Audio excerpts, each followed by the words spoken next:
Nakikita niyo yung ano yung PDF file? Opo, sir. Okay. So actually dapat nauna to. Inuna ko lang yung ano yung time series.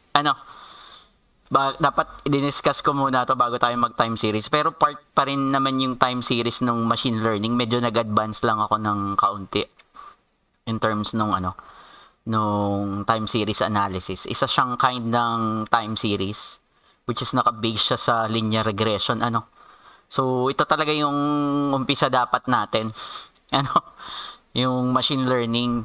So, discussing ko muna yung yung fundamentals ng machine learning. So, slide muna tayo. Itong pine-present kong slide, nandun din sa GitHub. Kung kailangan nyo siya. Hindi man ako madamot, binibigay ko lahat. So, number 45, nandyan lahat nung klase ng machine learning. Okay? Itong neural nets na to, baka hindi ko to i-discuss kasi deep learning na to part na to nung elective 3. So, itong K-means, K-nearest, logistic, NLP, hindi rin. Part na rin siya ng deep learning. Instead na numbers yung i-analyze natin, mga words. So, yung tinatawag na natural language processing. Decision tree. So, kasama to. So, principal component, part siya ng unsupervised learning. Tapos, yung linear regression natin. Tapos, nagsama na rin ako nung libro.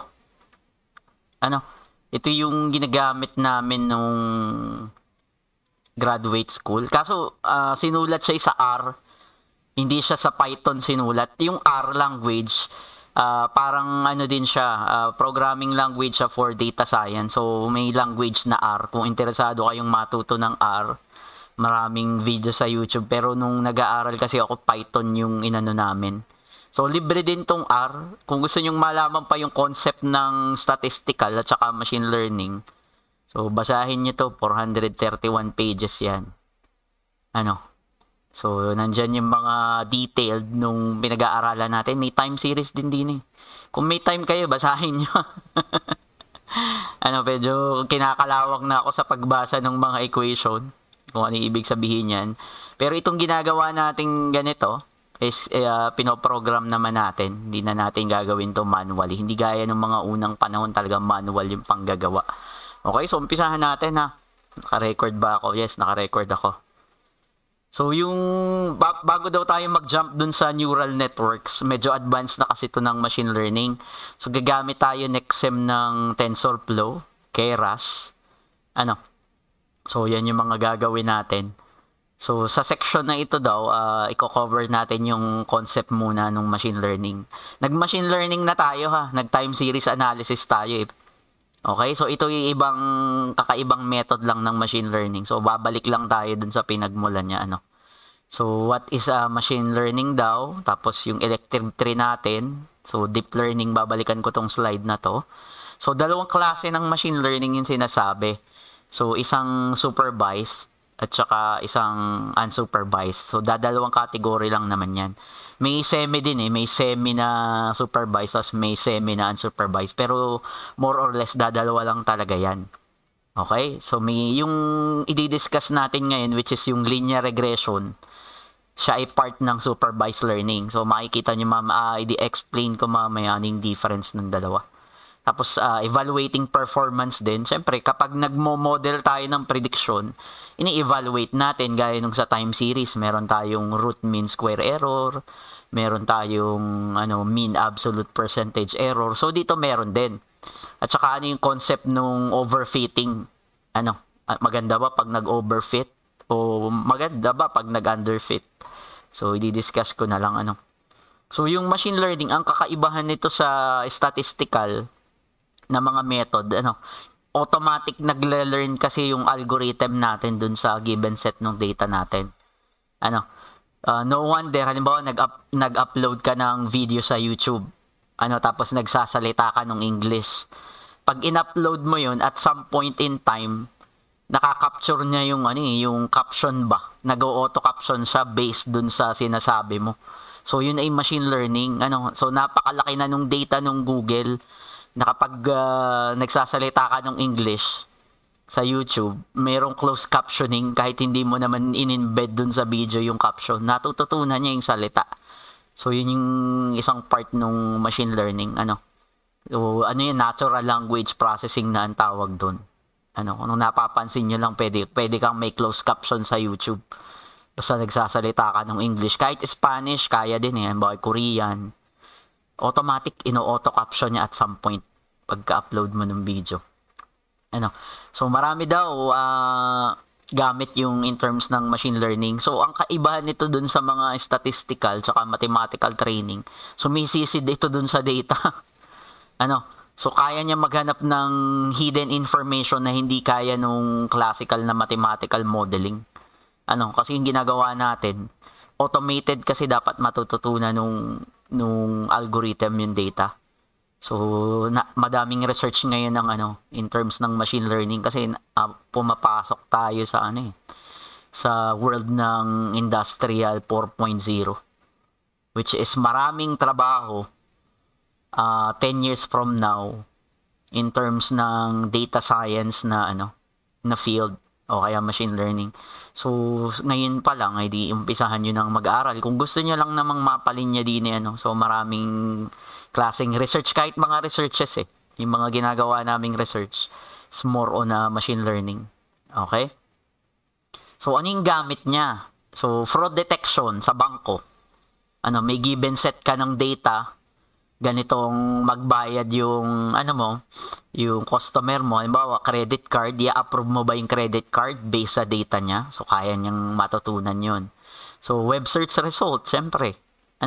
So, real-time ads on web pages. Imagine, nagpe-Facebook ka, tapos galing ka ng Lazada, Bawa tumingin ka ng sapatos na Nike. More or less, makikita mo sa advertisement sa wall ng Facebook mo yung yung tinignan mo sa Lazada. Ganun siya kagaling. Based dun sa real-time ads nung pag-visit mo. Nag-visit ako, nagtingin ako ng bisikleta. Pag-switch ko dun sa Facebook wall ko, makikita ko yung tiningnan ko mula dun sa Lazada. Matindi din to si Lazada, nakikipag-tie up dun sa sa Facebook. Para mapuwersa kang bilhin. Pero nag-a-appear pa siya dun sa wall mo, yung tiningnan mo sa Lazada. Credit scoring, halimbawa ay ipipredict mo kung kailan masisira yung particular equipment based sa reading nung mga data niya.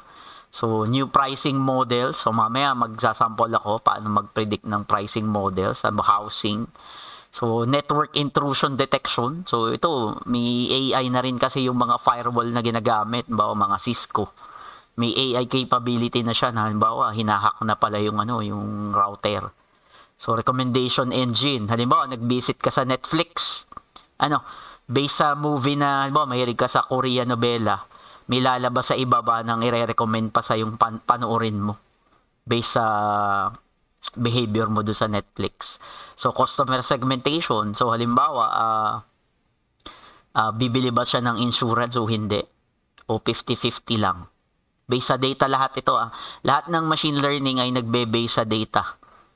Walang hindi. Ito nga yung tinatawag ko text sentiment analysis.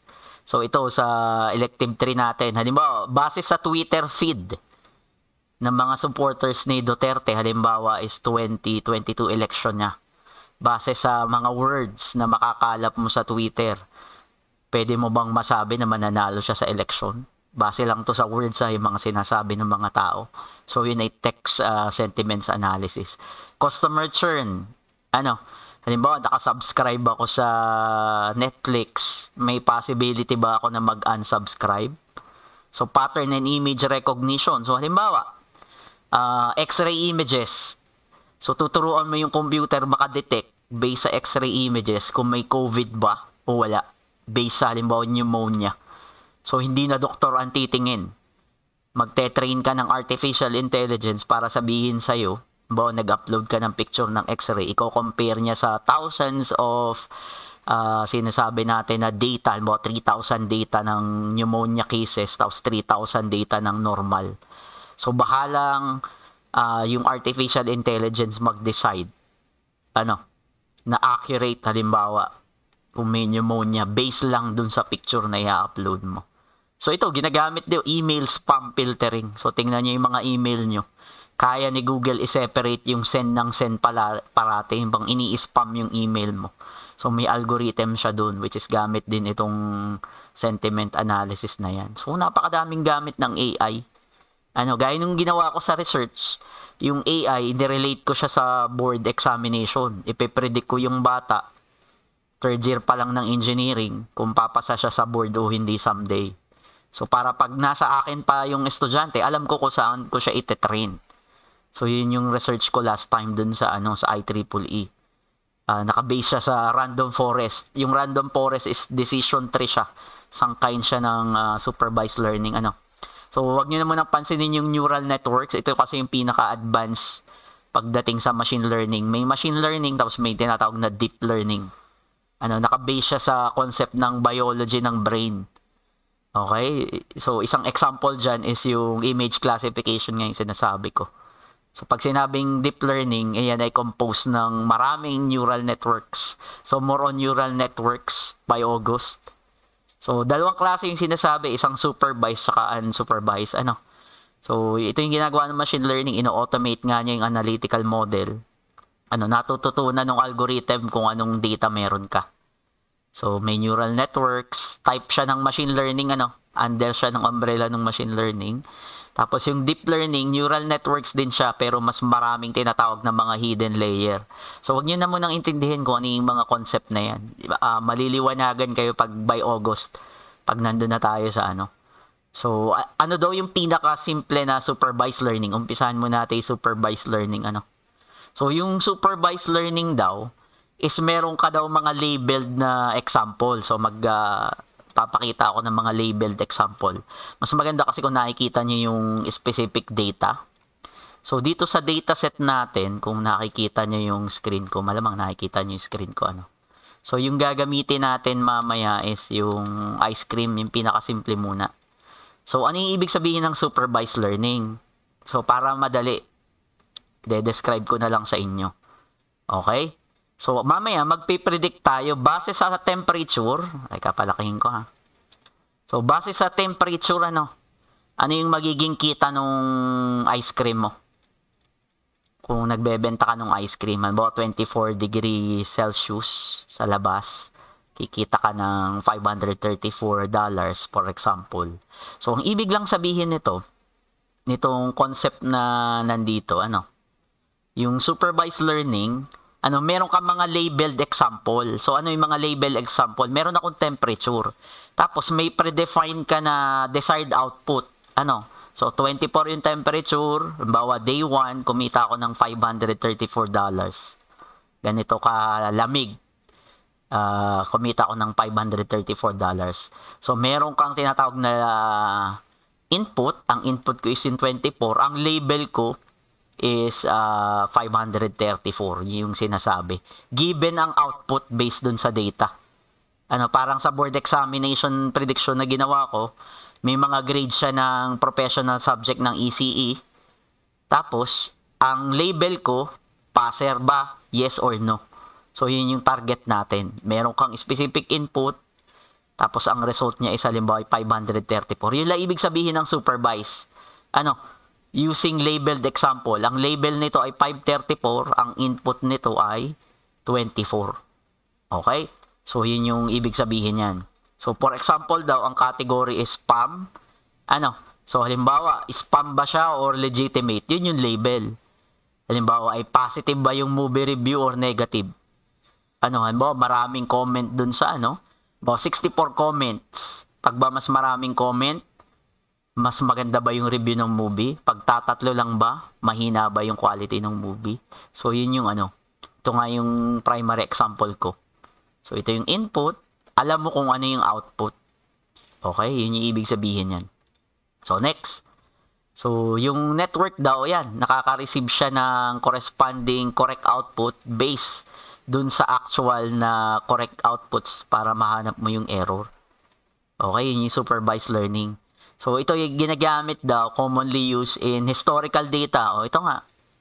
Meron akong historical data. So, halimbawa, gusto kong i-predict.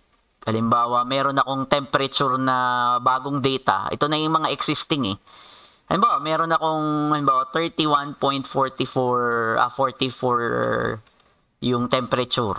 Magkanong kikitain ko ngayon? So, yun yung ipipredict natin mamaya. Based sa nag-existing historical data natin. Yan, yun yung ibig ko sabihin. Halimbawa, maglalabas ba ako para magbenta ng ice cream kung ganyan yung temperature? So, hanapan natin ng pattern ito. Sobrahin ko muna to kasi hindi natin kailangan yan. So, yun yung ibig sabihin yan. Alam mo yung input, tapos alam mo din yung output. Ite-train natin siya sa mga hindi niya nakikita na data, kaya tinetrain natin. Gaya nung forecasting natin sa time series. Alam ko yung specific date, ipipredict ko kung ano yung kasunod. So, supervised learning yun. Okay? Medyo may kaibahan nga lang yung pagtitrain dito ng data. Okay? So, simple lang ang process ng machine learning, applicable to sa lahat. So, unang-una, kailangan may data ka. Kailangan malinis yung data mo. So, for example, balik ulit ako dito sa data ko ha. So, ano yung tinatawag na malinis? So, halimbawa, meron ako ditong ABC. Yan, madumi na yung data mo pag may ganyan. Kasi numeric yung hinihingi, pero text yung binigay mo. Okay? So, madumi na yan. Meron ding, halimbawa, ito yung 35. Bakante yung output. So, madumi yan. Kailangan tanggalin mo siya. Or, i-provide mo yung data. Kaya minsan, dinadrop na lang natin. So, pag nagdadrop tayo, pag sobrang dami ng data natin, afford nating tanggalin yung isang information. Pero pag kakaunti lang, 10, kailangan i-average mo to. Para malagay mo yung desired output. Halimbawa, yung average ng 35 base sa data mo is, halimbawa, 600. So, kailangan malinis yung data mo. Walang blank. Yung formatting is tama. Wait lang, hindi ko dapat isa-save to.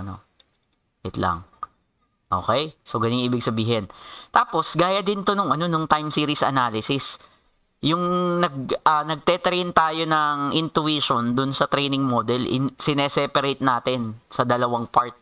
Isang training model, pag-aaralan ng algorithm yung training, tapos testing. Inihiwalay natin yung actual na data natin for testing. Para malaman natin gaano ba ka-accurate. Validation set kasi yung tinatawag na test data.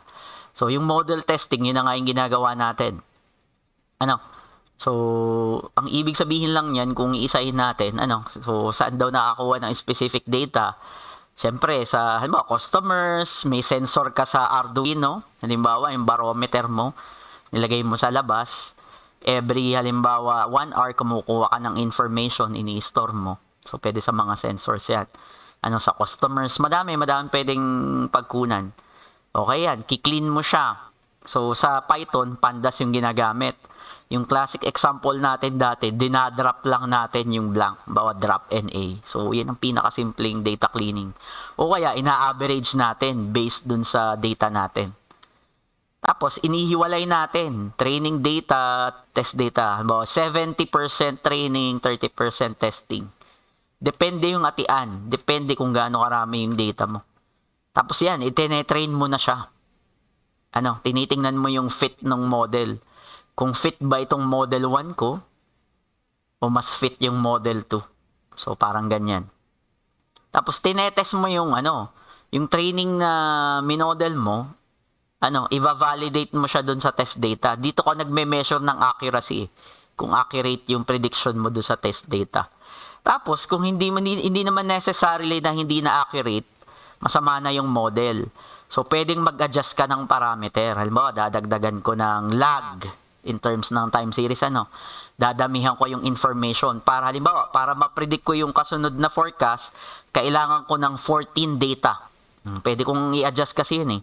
Para ma-predict ko yung next data dun sa time series, kailangan ko ng 7 days o kaya 14 days previous data. So, yun yung i-adjust mo. Depende dun sa model na gagamitin. Tapos, yung model deployment, pwede mo kasing itong i-deploy as web application sa Python. So, next na lang yun. Sa deep learning na tuturuan ko kayong mag-deploy. Yung ginawa mong machine learning algorithm, i-deploy mo sa web. Para mag-upload ka na lang na Excel file, CSV file, tapos lalabas na yung result. Pwedeng i-deploy mo din siya sa cellphone, pero hindi pa ako marunong nun. Yung may mga AI na algorithm na application sa cellphone, pwede yan. Okay? So, yun yung pinaka-simplified approach. Ang pinaka-simple is yung supervised. Kasi, Alam mo yung input, may desired ka na output. Ang tanong na lang, what if meron akong bagong data? Halimbawa, 30 degree, 40 degree, 50 degree. Ano yung prediction mo, nakikitain mo pag ganyan yung temperature? Which is, saan niya matututunan? Siyempre, matututunan ko siya sa previous data. Ite-train ko yung model natin dito. Ang dami na niya, no? Okay? So, ite-train natin. Magkano bang kikitain ko based dun sa model na gagamitin ko? Iba-ibang model, iba-iba ang result. For sure. Okay? So, ayan nga yung sinatawag dyan. So, may training ka. Yung validation data, yun yung testing. Yung tinatawag. So, paano mag-adjust ng parameter. Tapos, yun din yung data. Sa test data, kumukuha tayong performance. So, ang ibig sabihin lang niyan, yung final test set natin, hindi natin nababalikan minsan.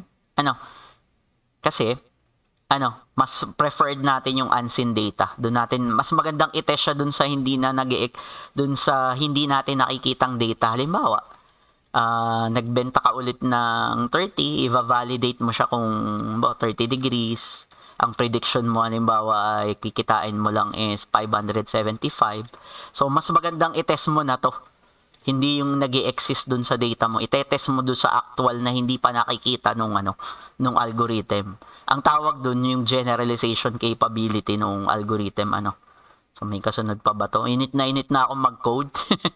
So, yan. Train, test, split. So, hinihiwalay natin. So, may concept din ng overfitting. Ito, pag nag-machine learning ka, iiwasan mo itong dalawang to. Akala mo yung model mo accurate na, yung pala nag-overfit na. So, ibig sabihin, wala na siya ibang natututunan. Masyadong nag-overfit. Meron namang underfitting. Mahina naman yung prediction niya. Yung overfit naman, overachieving. Pangit din sa model ang overachieving. Kasi pag binigyan mo siya ng data, tapos nag-overfit, mali yung prediction. So, ito yung mga example siya. Okay, so ang overfitting daw,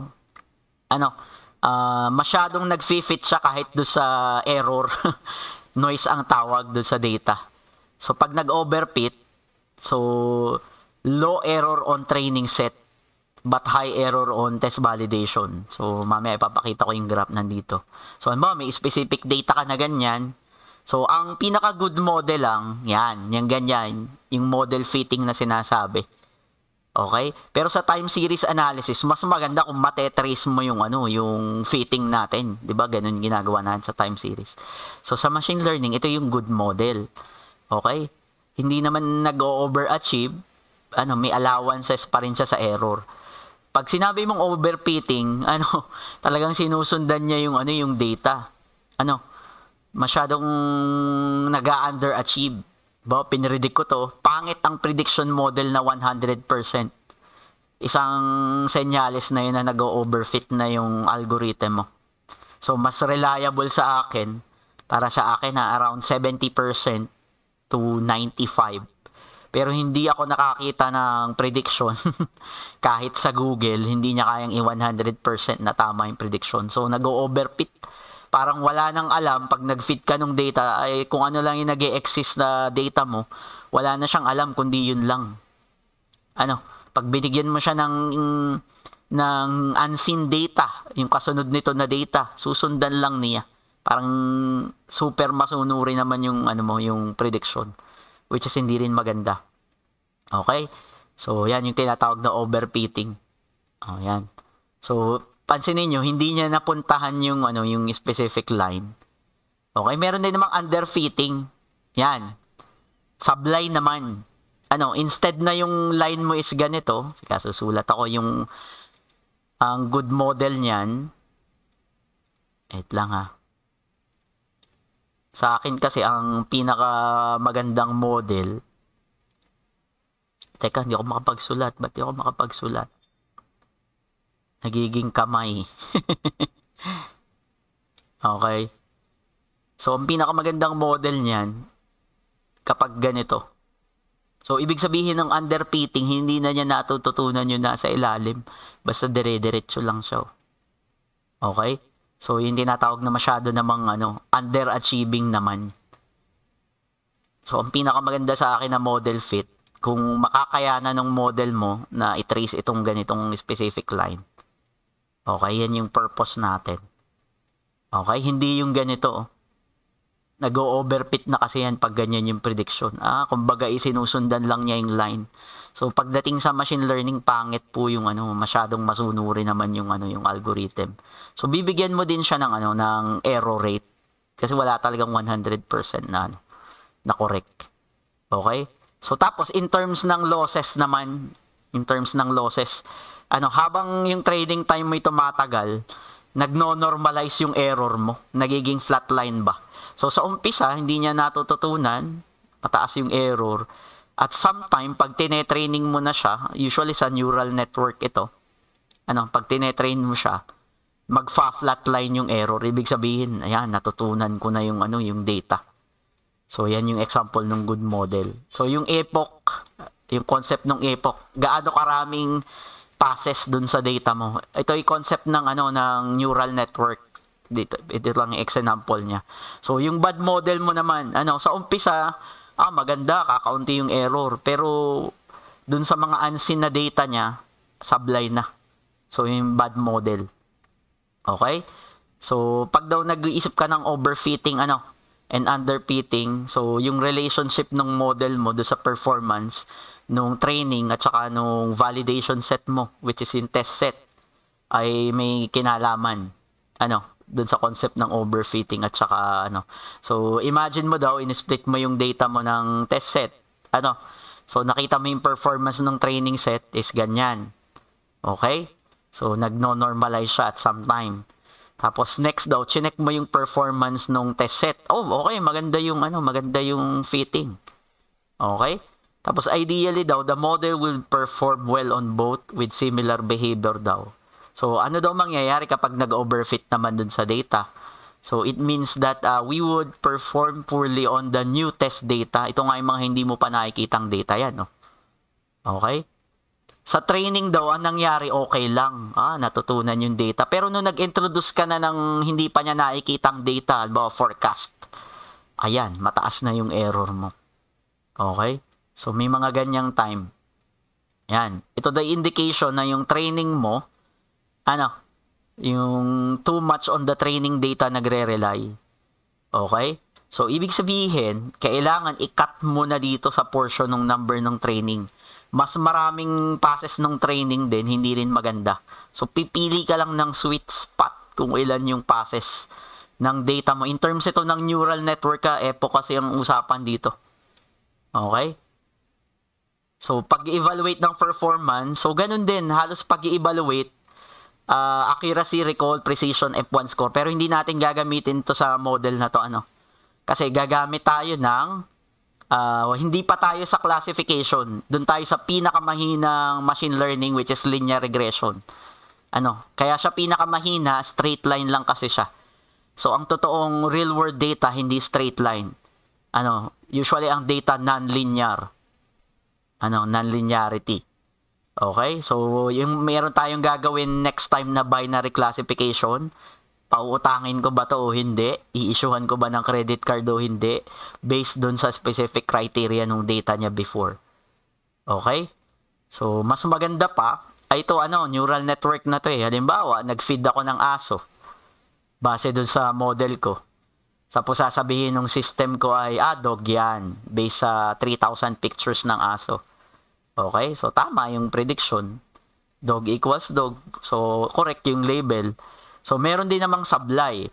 Halimbawa, naglagay ka ng picture ng dog, pero ang output ng model mo ay cat. So, sablay siya. Okay? So, i-repeat daw natin yung process until ma-achieve natin yung specific na accuracy. Hindi talaga natin pwedeng i-predict man na 100%. 98, okay lang. 99, pero 100%, imposible. Kontakin nyo ako pag nakakuha kayo ng model na 100% na. Okay? Ito, tsaka ko na i-explain tong mga confusion matrix, Kasi hindi tayo magka-classification ngayon. Tayo ay magpipredict kung ano yung next value, which is yung linear regression. Parang time series analysis. Okay? So, tsaka na natin i-discuss tong accuracy. So, sa susunod na lang tong F1 score kung ano yung sinasabi. May confusion matrix kasi na. Ito yung classification na ha. Okay, babalikan natin to. So, for the meantime, so mag-code tayo. So, ang una nating gagawin is yung linear regression. Okay, so bago muna pala tayo mag-linear regression.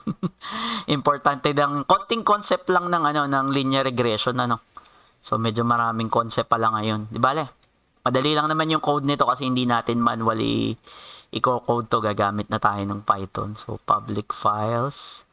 So naka-upload na siya So dun sa presentation natin, so yan. So linear regression. So konting idea lang.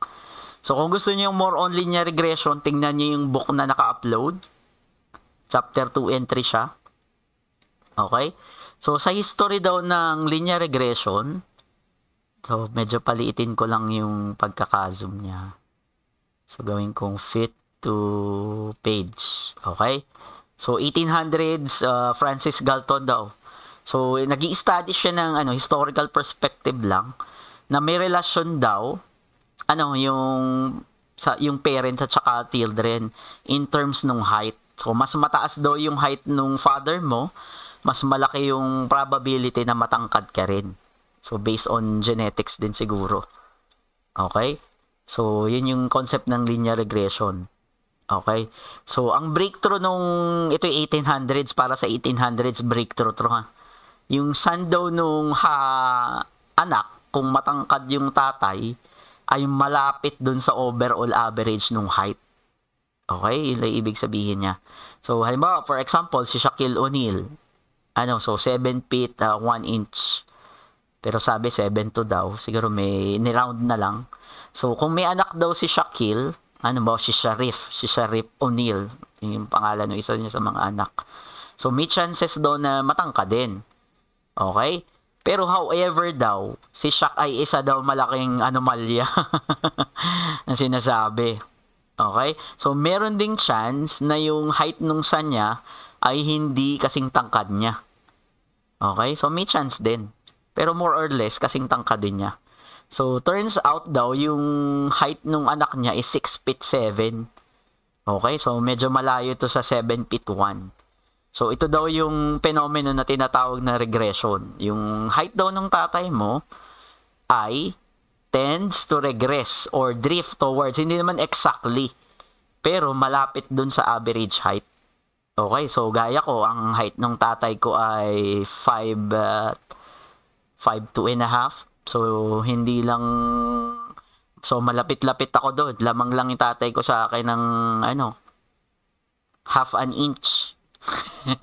So, 5'2" lang kasi ako. Okay? So, ibig sabihin, may relation yung height ng tatay ko sa naging height ko. Pero yung mga kapatid ko, mga 5'6", 5'5", di ko alam. Ako lang ata ang maliit sa lalaki sa pamilya. Di kasi ako nagtutulog nung bata eh. Lagi akong laman ng kalye. So, totoo pala yung sinasabi nung parents mo na matulog ka. Hindi kasi ako naikinig eh. Tumatakas ako. Pumunta ako sa ilog, pumunta ako sa kung saan. Hindi ako natutulog masyado nung bata ako. Siguro maliit. So, ayan. So, may relationship daw. Okay? So, ang simplest form ng regression ay 2 data points lang, straight line. Okay? Ang kinakalculate natin sa regression is mas malapit dun sa average. Okay? So, pag nakakita ka daw ng data na ganito, usually scatter plot. So, halimbawa, data points. So, pag nagko-converge daw siya sa ganitong linearity, pag nakikita mo yung data mo na, halimbawa, nag-i-increase yung popularity ko, dumadami ba ang pera ko? So, yun yung relationship ng dalawa. Okay? So, ito yung prediction natin, which is yung model natin ng regression. So, ito yung mga actual data point. So, pag nagko-converge halos dun sa line, so, yun daw ay least square method ang tawag dun. Kung gaano siya kalapit dun sa regression line. So, itong dinidiscuss kong ito yung pinakamahinang machine learning algorithm. Bakit? Kasi straight line lang siya. Ang magandang machine learning algorithm, kaya niyang mag-adjust sa non-linearity. So, halimbawa, ganyan yung prediction ko. Okay? Yan yung magandang mga machine learning algorithm. Hindi lang straight line. Pero may mga gamit yung straight line. Depende sa data mo kung anong makikita mo. Kung talagang heavily related sila, gagamit na lang ako ng linear regression. But gagamit pa ako ng advanced machine algorithm kung kaya naman ng linear regression. Ito yung pinakahuling option ko. Okay? So, halimbawa, yung ganyan. So, height ng father tapos height ng son. So, hahanapin natin yung pinaka-line na nagde-divide dun sa relationship. So, kung gagamit ako ng linear regression, so, kung titingnan ko, pwede na. Kasi kung habang tumatangka daw yung tatay ko, tumatangka din yung anak. May kinalaman. So, ganyan yung gagawin natin mamaya. Okay? So, linear regression ang tawag dyan. So, next. So, ang goal daw natin is i-minimize mo lang yung error nung distance dito sa mga points nung regression natin na line. So, hindi laging ang line mo is ganito. Hindi laging ganyan yung line. Okay? Hahanapin natin ano yung line na magde-divide sa kanila ng maganda. Okay? So, hindi natin gagawin yan manually. So, gagamit tayo ng Python para do sa analysis. Hinahanap lang natin kung anong best line of fit. So, anong nangyari dito sa example, ganyan. Hindi ganito ang magde-divide kasi mas maraming lamang dito yung So, hahanapin mo lang yung pinakagitna. Okay? So, may equation yan pero hindi natin i-discuss. Basta ang mahalaga lang matutunan nyo yung concept. Humahanap tayo ng line na nagde-divide dun sa dataset para ma-describe yung yung relationship nila. So, maraming way daw na mag-minimize ng nung error. Pero ang yung pinaka-common, yung least square method na tinatawag. Mini-minimize lang niya. Yung line na kakaunti yung error in terms ng distance. Kasi may mga distance na tinatawag. Mini-minimize natin yung error ng bawat isang line sa layo niya dun sa sa point ng regression. Okay? Yung tinatawag na least square method. Ito, mini-measure niya gaano kalayo dun sa prediction line. Mas malapit sa prediction line, kung linear regression ang gamit mo, mas maganda. Okay? So, medyo may mga malalayo na. So, ibig sabihin, ito, may mga error na tayo. Okay? Pero kaya pa rin siyang i-describe in terms ng straight line. Okay? Yun yung ibig sabihin ng linear regression. Naku, 7:39. Di pa tayo nagko-code. Bale, madali lang yan. So, mas gusto ko kasi maintindihan nyo to kasi dito nag-uumpisa yung machine learning. Yan. So, may example tayo. Ito yung blue line. So, may x and y axis. Ito yung pinakamagandang halimbawa. So, ano yung i-fit mo na linear regression line? So, paano daw mag-decide ng fitting? Okay? Kailangan, yun nga yung ina-explain ko, kailangan yung distance ng mga point mo is kakaunti yung distance dun sa line. Mas malayo kasi, ibig sabihin, malayo na yung prediction error mo. Mas malayo yung point mo dun sa line. Malayo na siya. Sabihin, malayo na yung prediction error. Tapos, may bago tayong library gagamitin. Scikit-learn. sklearn pag i-describe mo sa Python. So, para mapadali yung linear regression natin. Okay? Tapos, kung gusto nyong gamitin ito pag graduate nyo, edi i-save nyo lang yung mga bawa napalinya kayo sa data.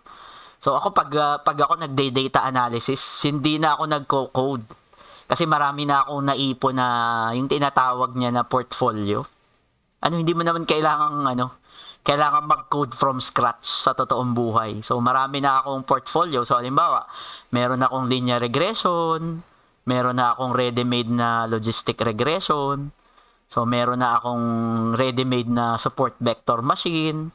Dun sa research na ginamit ko, meron na akong ready-made na random forest. Ito yung mga klase to ng mga klase to ng classification algorithm. Halimbawa ay naive Bayes, so napakadami. Halimbawa ay KNN, K-nearest neighbor. So may mga ganyan na. So meron na rin ako mga model sa deep learning, halimbawa LSTM, long short term memory. So merong CNN, Hindi news network, convolutional neural network. Yan, ganyan yung mga i-discuss ko sa susunod. So, meron ding VAE, variable autoencoders. Yan yung mga deep learning algorithm na. Okay? So, for the meantime, tayo ay linear regression. Tinatawag. So, may kasunod pa ba to? So, sige, mag-code na tayo. Okay? Yan, nag-runtime na, na-disconnect na ako. Okay? So, i-reconnect ko lang siya, ha. So, magko-code tayo ng linear regression. So, sa isang oras, try nating dalawa. Okay? Yun yung sinasabi ko kanina, yung pinakita kong data. So, full screen ko lang. Tapos, palakihin ko, medyo sa video maliit, napapansin ko. So, siguro yan, kita nyo na yan. So, ang problema natin is ganito. Meron akong set ng data ng kinita ko sa ice cream. Ito, may-ari daw ako ng ice cream business. Gusto kong mag-create ng model para ma-predict ko yung daily revenue in dollars based on the outside air temperature, degree Celsius. Okay? Nag-decide tayo, since halimbawa, ito pa lang yung alam ko na na open ko yung video ko para may feelings. Okay?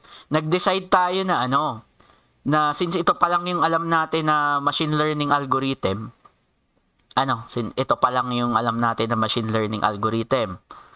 Okay? So, yun yung gagamitin natin. So, halimbawa, nagsisimula pa lang tayo sa journey ng machine learning.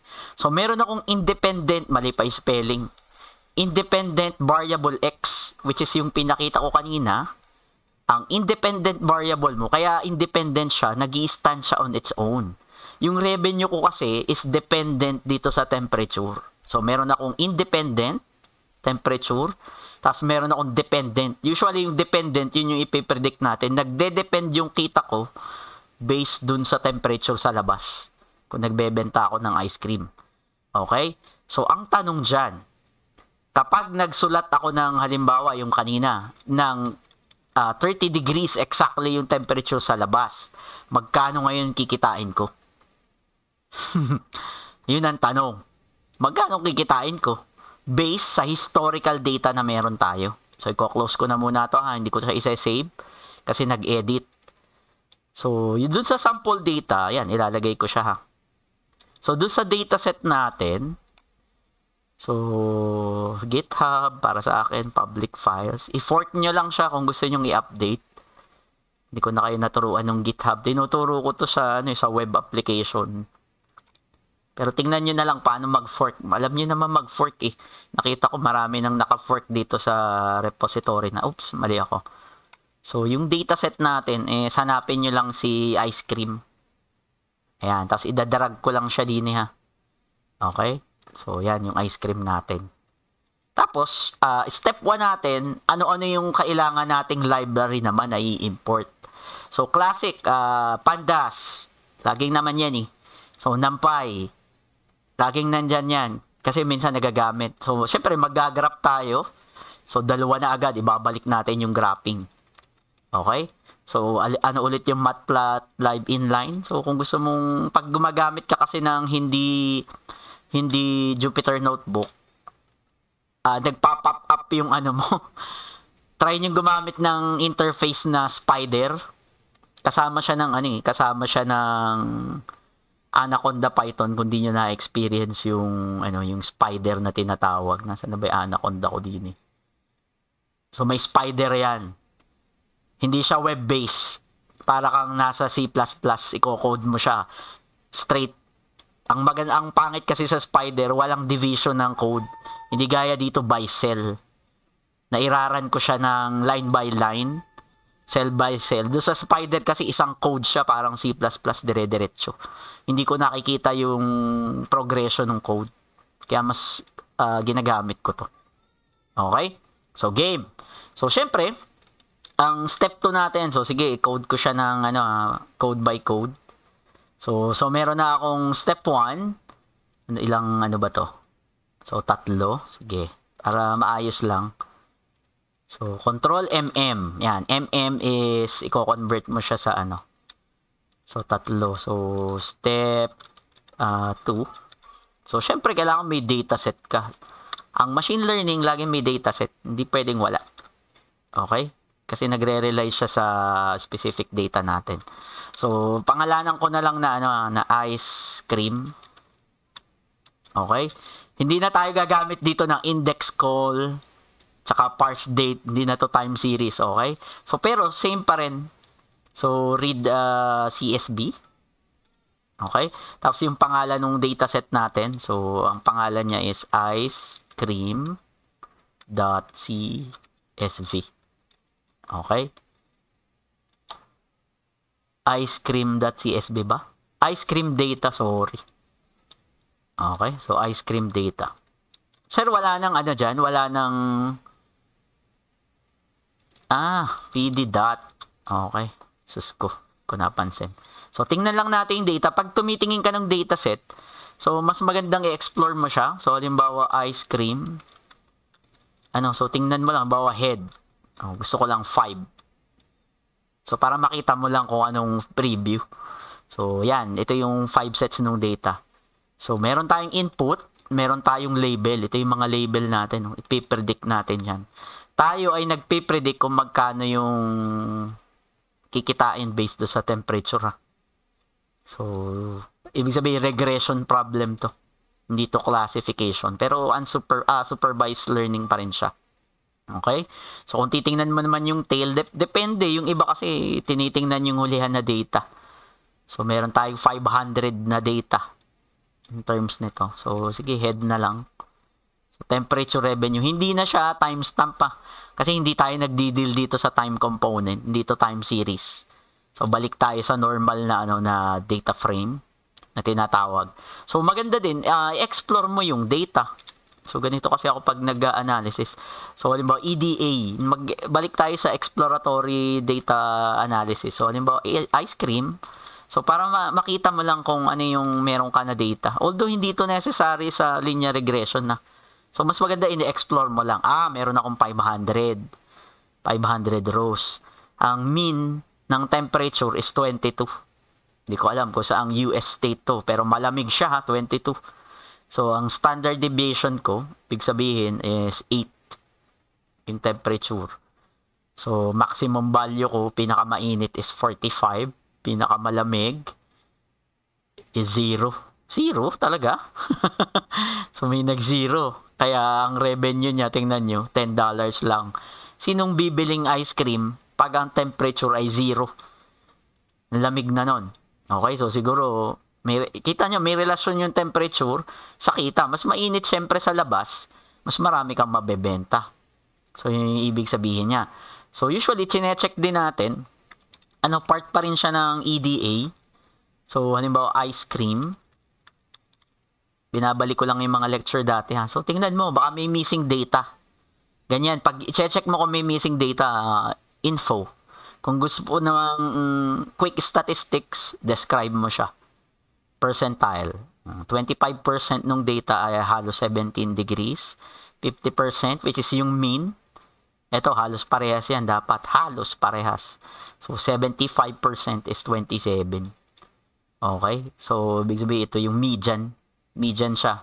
Okay, halos lang. So, 2 columns. So, float kasi number. Okay, so 0 to 99, 500 entries. Okay? So, ano ba itsura ng dataset natin? Bakit ba tayo gumagamit ng Bakit ba tayo gumagamit ng linear regression? Kasi alam ko na kung ano itsura nito. Sa totoo lang, kaya gagamit tayo ng linear regression. Nasilip ko na siya eh.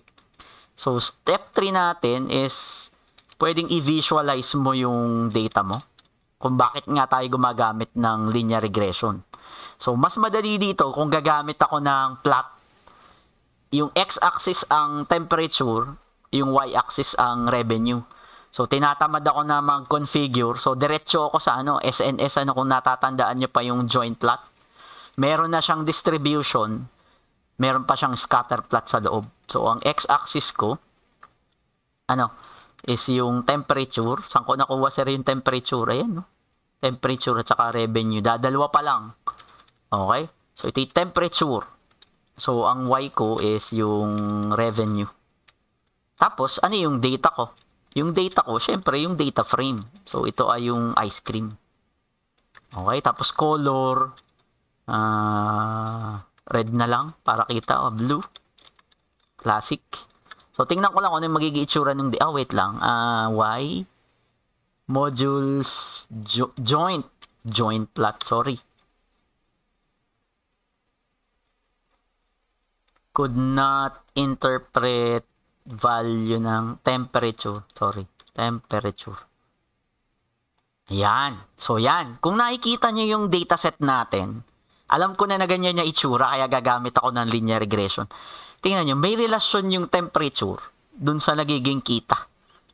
Okay? Kaya tayo nag-decide na gumamit ng linear regression. Kitang-kita ko na kasi sa data. Kaya ko siyang i-fit sa straight line. Nakakaunti yung yung error. Nagkukumpul-kumpul siya sa sa specific na line. So, ibig sabihin, malaki yung relationship niya. Habang tumataas yung temperature, tumataas din yung revenue. So, kaya siyang i-describe in a straight line. Pero sa totoong buhay, hindi lahat ng data, karamihan sa data, is hindi ganito yung relationship. Okay? So, halimbawa, mas sikat ka ba? Mas marami kang kita? So, usually, hindi ganon sa totoong buhay. Okay? So, kaya gumagamit tayo dyan. So, kung na-confirm mo, na i-visualize mo yung data mo, ba't gumagamit ka ng linear regression, is ito yung magandang basis kung bakit. Kung sabog-sabog yan, kung halimbawa ganito, sample kung halimbawa ay ito yung mga dot niya, okay, halimbawa lang ha. Ayan. Kung ganyan, hindi ako gagamit ng linear regression pag ganyan. Kasi hindi ko kayang i-fit lang sa straight line. Pero layo na Ang dami ng ang dami ng error. Okay? Ang gagamitin ko diyan, support vector machine na tinatawag. Halimbawa ganito yung yung line ko. So hahanap ako ng dalawang line na magde-describe dun sa data. Okay? Hahanap ako ng hyperplane na tinatawag. SVM gagamitin ko dyan. So, depende sa depende sa graph kung anong gagamitin mo. Pero dito sa case natin, pwede ako mag-fit ng line na isang diretso. Linear regression yung gagamitin ko. Okay? So, para ma-confirm mo pa, pwedeng i-pair plot mo pa na tinatawag. So, halimbawa, SNS.pair plot. Halimbawa, hindi ka na kontento dyan. So, halimbawa, gagamit ako ng ice cream. Para makita mo. So, same din yan. Ayan, temperature against revenue, straight. Ito, halos parehas lang itong dalawa. Tapos, ito, kung mapapansin nyo, is mirror lang nung nasa taas. Kasi nabaligtad lang naman Ito ay temperature against revenue. Ito yung revenue against temperature. So, halos mirror lang image ng dalawa. So, talagang dito sa dalawang graph na to, na-confirm ko na pwede akong gumamit ng linear regression. Okay? So, paano ko titingnan yan? So, sige, i-graph mo pa. Pwede pa siya. So, halimbawa, SNS.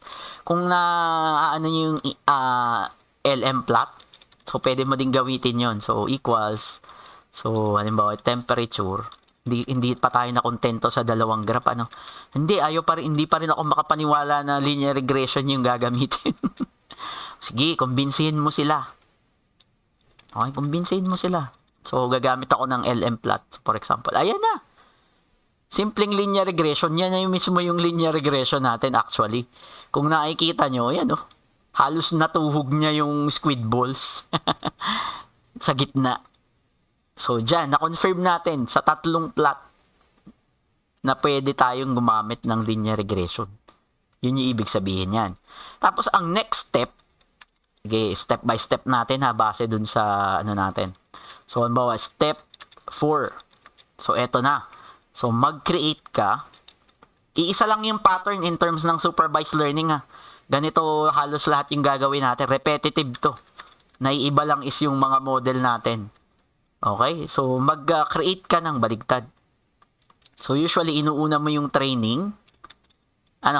Bago yung testing. Mas malaking portion, syempre, yung training.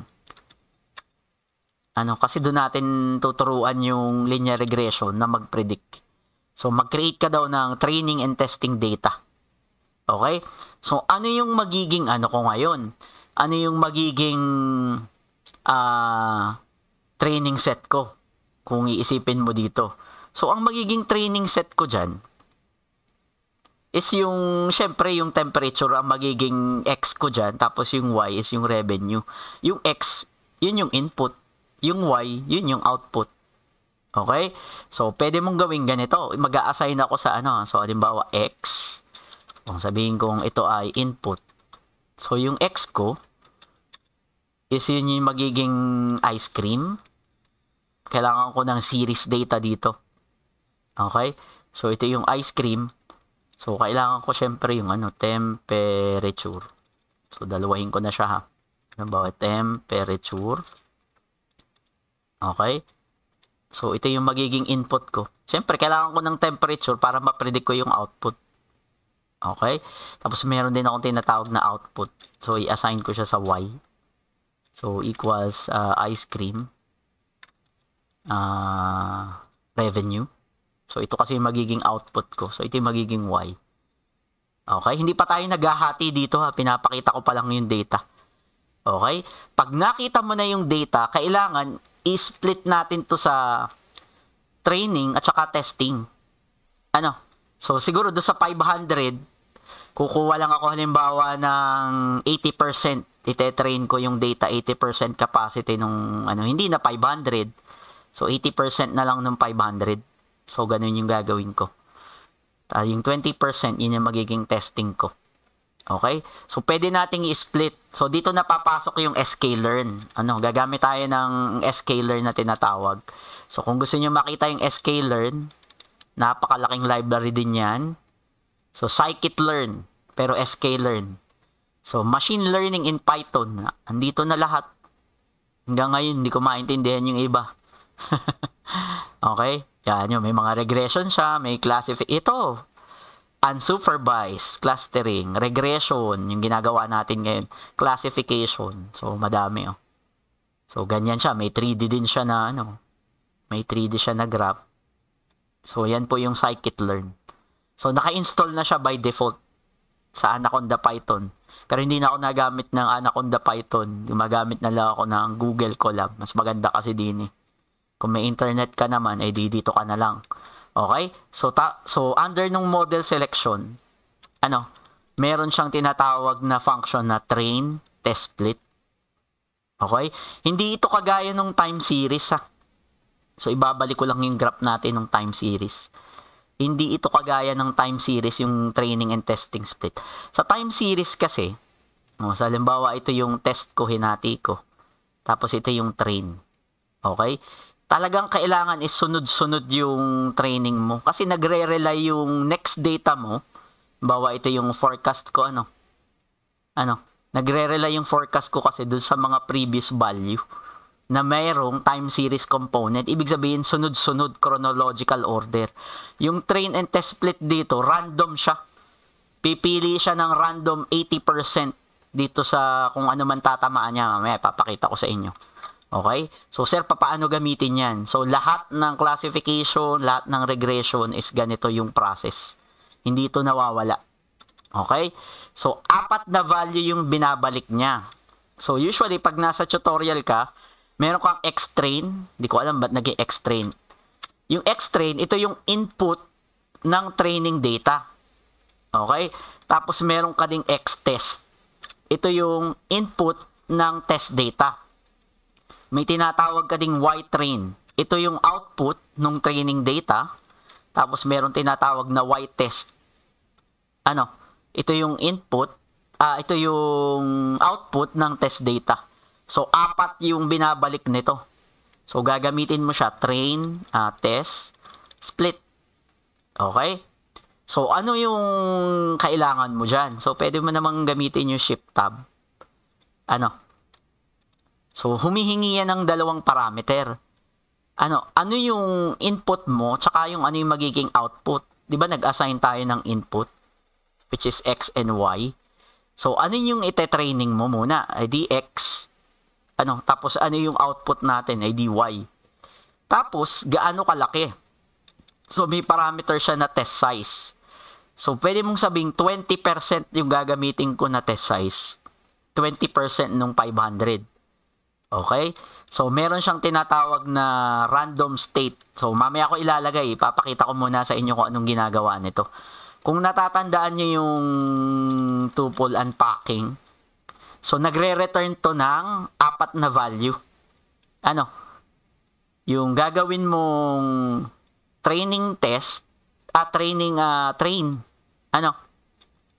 Input ng training. Pag sinabi mong X, input yan. Tapos, input ng testing, output ng training, tapos ay output ng test. Okay? So, tuple unpacking yung ginagawa niya, kaya ganito itsura. Nagbabalik siya ng 4 na value. So, kung iaano ko siya, kung i-execute ko siya, so, tingnan natin isa-isa, ano?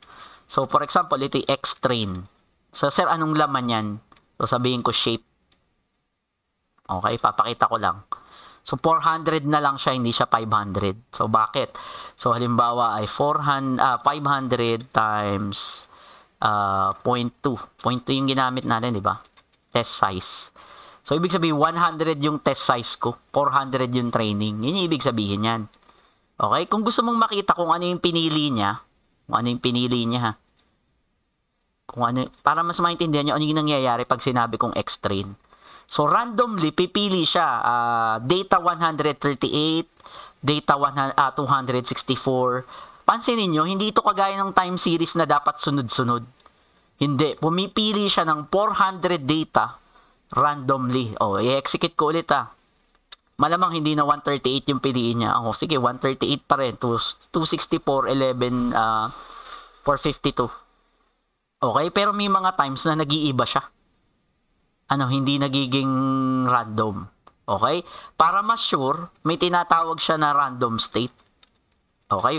Para kung i-execute mo to sa machine, parang random.seed ito na tinatawag. So, sabihin ko 101. Pag nilagay mo yung 101 dyan, pag i-execute mo to sa PC mo, parehas tayo na makukuwang random value nung testing natin. So, nangyari lang dyan, para makasigurado, i-execute ko ulit ito, Okay, para makita nyo, tingnan nyo na nagbabago siya. I-execute ko to. Okay, so X-train. So, 249 na. Execute ko ulit. Wala akong random seed, random state na tinatawag. So, random siya. Hindi siya sunod-sunod. Okay? So, sir, bakit random yan? Para mas maganda talaga. Ibig sabihin, hindi ako namimili. So, random. Pero kung gusto nyo, pare-parehas tayo ng makukuhang value. So, maglagay ka, 101. So, pag in-execute mo to sa PC mo, kahit ulit-ulitin ko to, pare-parehas pa rin yung value na makukuha natin. So, 161. Okay? So, ibig sabihin, yan yung training set ko. Ano naman yung test set ko? So, halimbawa, X test. Okay, yan. Pansinin nyo, 100 lang. Kasi 20% lang yung testing data. So, ito yung temperature. So, ano naman yung tinatawag na Y test? Ito yung output natin. Bibigay sa akin ito yung revenue. Okay? So, 649. So, ano naman yung, sir, yung Y train? Ito yung training data natin na output. So, yan, random din. So, 400. So, ihiwalay mo lang. Okay? So, tandaan, 4 siya, Input ng training data, input ng testing data, output ng training data, output, input, train pala Tama, output ng training data, so output ng test data. So, sabi mo, ang magiging training mo is yung X. Ano yung X? Temperature. Okay? Ano yung output natin? Y. Revenue. So, hinahati lang natin sa 4. So, laging ganyan. Hindi to nawawala. Okay? So, kung meron ka ng dataset na napili, okay, ang kasunod niyan is, kailangan mo nang i-instantiate yung linear regression model. Okay? So, hindi ko na muna to tatanggalin na. Eksperimentohan nyo na lang to. So, halimbawa, X-train. Para makita nyo lang kung ano yung ginagawa ng data. Okay? Mag-fit tayo ng model ngayon. So, gawa ako ng, dito na lang. Kasi part siya nung testing split. Okay? So, ang gagamitin natin is yung linear regression model. Kasi nakita natin straight line lang. Okay? So, gagamit ako ng linear regression model. So, 45 minutes gagawin natin to. Okay? So, ang gagawin natin, part pa rin siya nung sklearn. So, halimbawa, from sklearn, hindi ko to memorize ha. Natingin pa rin ako sa manual. So, ito ay linear model. So, ito ay import. So, meron siyang tinatawag na linear regression. So, napakadaming klase ng regression. Susunod natin, logistic naman. Logistic regression na may CB, lasso regression. So, linear regression yung gagamitin natin. Okay? So, execute mo lang siya. So, in-import mo yung, yung linear regression model. Nag-import lang ako dito. Hindi pa ako nagawa ng linear regression talaga. Okay? Kasunod niyan, i-instantiate mo yung model. So, step by step tayo. Instantiate the model. Class kasi to. Kung familiar ka sa OOP, i-instantiate mo lang. So, pwede ko sabihing model, pwede ko sabihing linear regression. Tapos, i-fit ko yung intercept na tinatawag. Kasi kung titingnan mo, ang tawag dito, slope of a line. Kung makikita mo, y equals mx plus b. Kung familiar kayo sa slope of a line, yun yung formula na ginagamit ng linear regression. So, lalagyan ko lang, i-fit ko lang yung in terms ng intercept na tinatawag. Okay? So, instantiate ko yung model. So, may model na ako ng linear regression. So, next, kailangan kong model fitting. Parang time series analysis, nag-fit tayo ng model. So, pwede ko sabihin model dot fit. So, ang tanong, saan ko i-fit? So, nahingi siya ng ng X and Y. So, syempre, pag nagmo-model fitting ka, huwag ka na magdalawang isip. Sa training data tayo nag-fit, hindi tayo nag-fit sa testing data. So, huwag ka na mag-isip.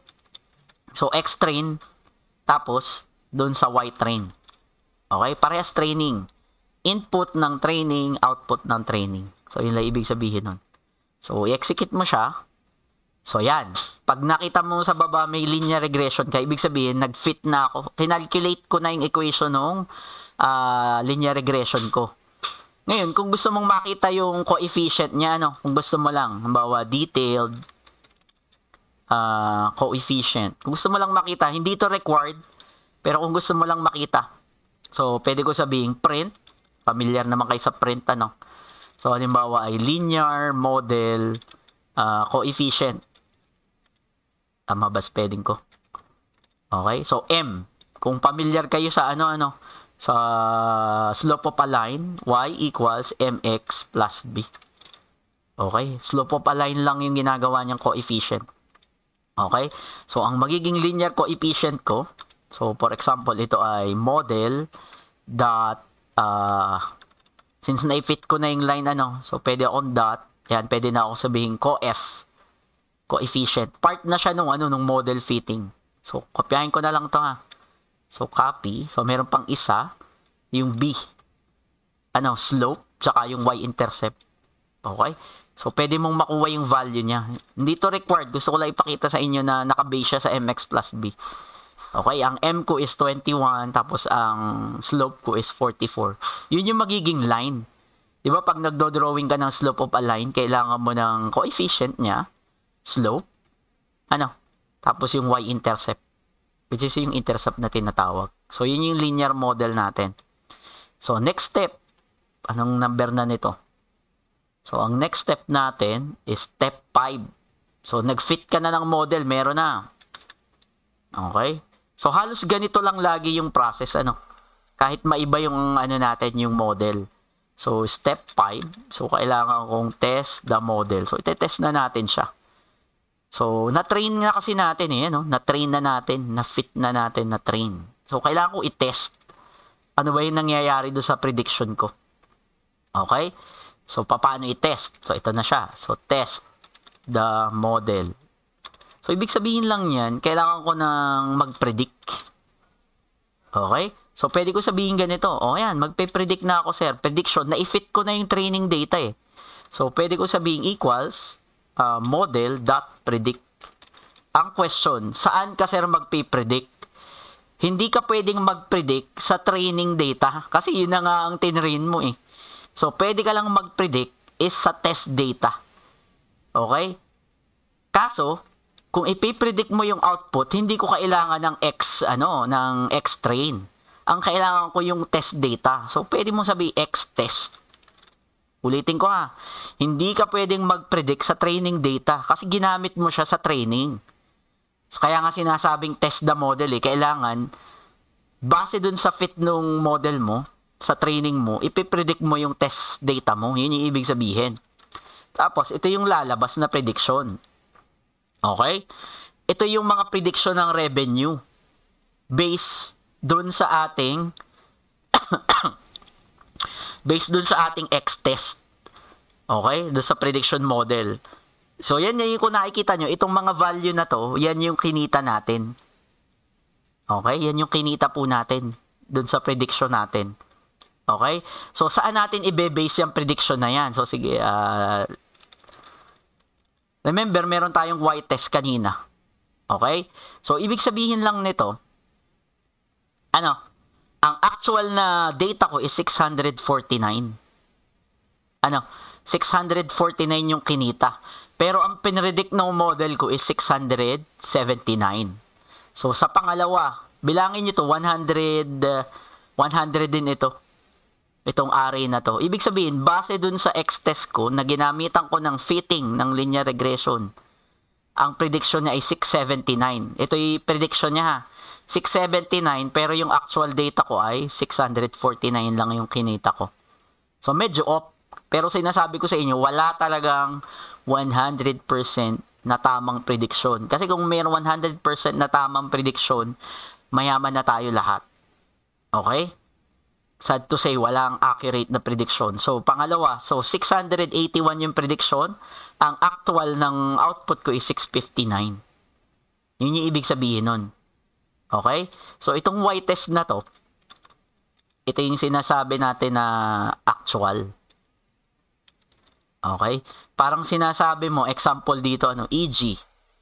Okay? Ang prediction, dun tayo sa 18 na data, 18 data. Okay? So, medyo maganit-ganit sa umpisa ang concept ng machine learning, pero once na natutunan nyo yung concept, madali na siya eh. Okay? So, ang prediction natin, bali do sa taas, is 679.44. Ibig sabihin, 679.44. Dun sa model training natin. Pero yung actual na talaga niya, equals, yung totoo, 649.56. So, medyo malayo, pero okay lang yan. So, at some instance kasi, tumatama din siya. Pero dun sa 18th data natin, medyo off. Pero ganun talaga, wala tayong magagawa dyan. Okay? Ang next step naman natin is i-visualize natin yung data natin. Gamit i-scatter plot. Actually, nagawa na natin yan kanina. Linear regression din kasi itong line na to. Pero gawin natin ulit para makita nyo lang talaga. Okay? I-visualize lang ulit natin para mas maintindihan nyo. Visualize. Naku, 30 minutes na lang. May isa pa akong example. Bale, okay lang. So, visualize. Past tense ba? Hindi na. Okay? So, gagamit na lang ako ng PLT, which is Matplotlib. Sa pagpe-present ng data, napakadami. Sir, anong nire-recommend mo? Seaborn o Matplotlib? Wala akong nire-recommend. As long as kaya mong i-present yung data ng maganda, using both library, okay na yun. Okay? So, color, baguhin natin. So, green. So, papakita ko lang sa inyo kung anong ginagawa ko line by line. So, ito yung natin. Ito yung training set natin.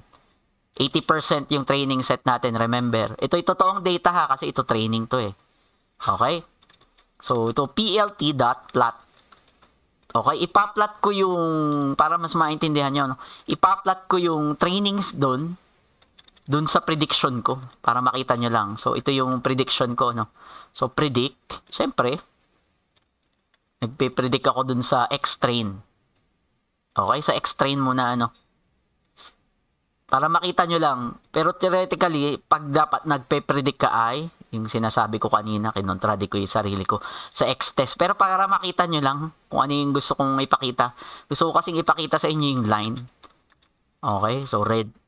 Okay? Yan, ito yung ibig sabihin para makita nyo lang yung line. So, ibig sabihin, based dun sa training ko, ito yung best fit na tinatawag. Okay, lagyan pa natin ng label. So, plt.y label, kung natatandaan nyo lang ha. Pero sabi ko, wag nyo yung tandaan, din man ako nagpapa-exam ng identification. Actually, wala nga akong pa-exam. Yun yung totoo. Kasi wala talaga akong time gumawa ng activity. Promise, sesend ko talaga. Eto na naman tayo, nagpa-promise na naman pero hindi naman nagsesend. Basta enjoyin nyo lang yung networking nyo. Packet tracer. Enjoyin nyo lang yun. Okay, so bigyan ko ng title. Okay. Okay lang yan. Sensya na, hindi ako nakakapag-send ng activity.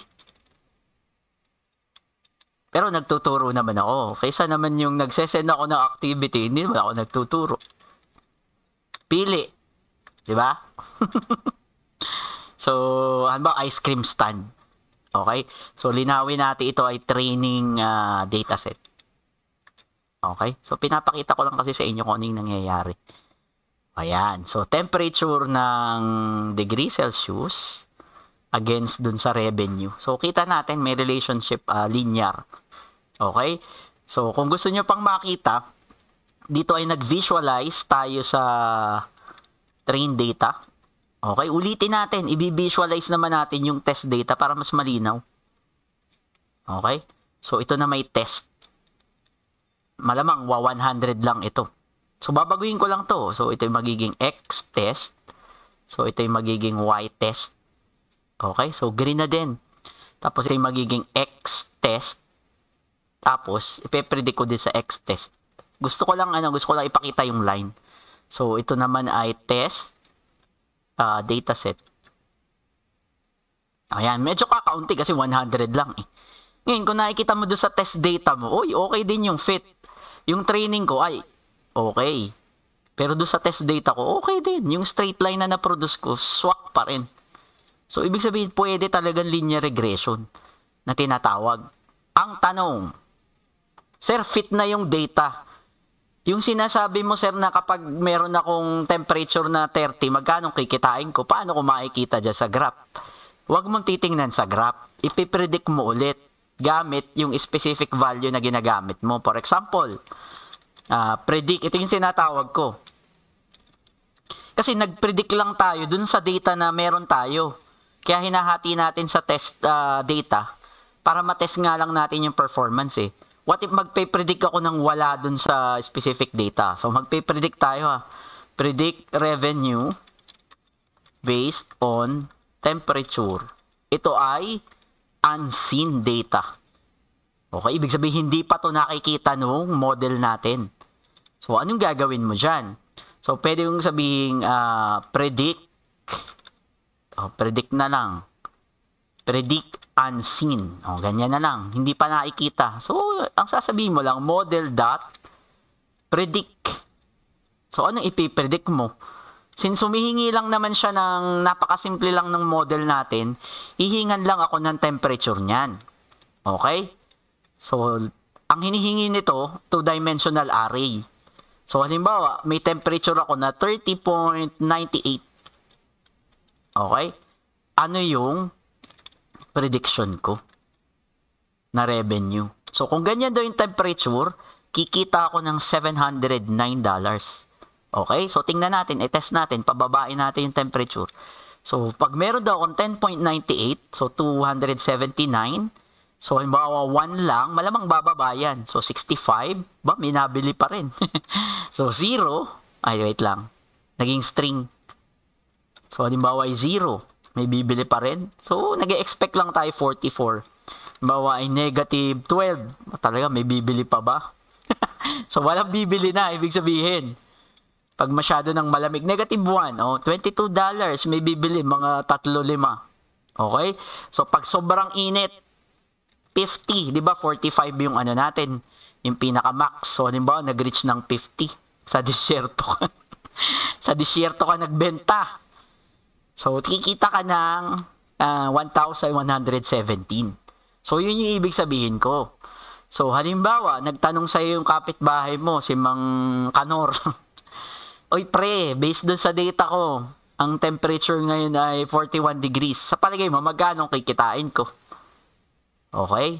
So, tayo ay nagpipredict. Hindi tayo nanguhula. Educated yung panghuhula natin. Kasi meron tayong model na sinusunod. So, 41 degrees ngayon, pre. Magkano kayang kikitain ko? Worth bang lumabas? Yes, 924 yung kikitain mo pag lumabas ka. Yun yung sinasabi ng mga unseen na data. Okay? Yan yung ginagawa ng linear regression. Kapag nakita mo yung pagkakaplat ng data mo, yung talaga straight line, huwag ka na mag-atubili. Gumamit ka ng linear regression. Pero kung hindi perfectly straight, huwag kang gagamit nito.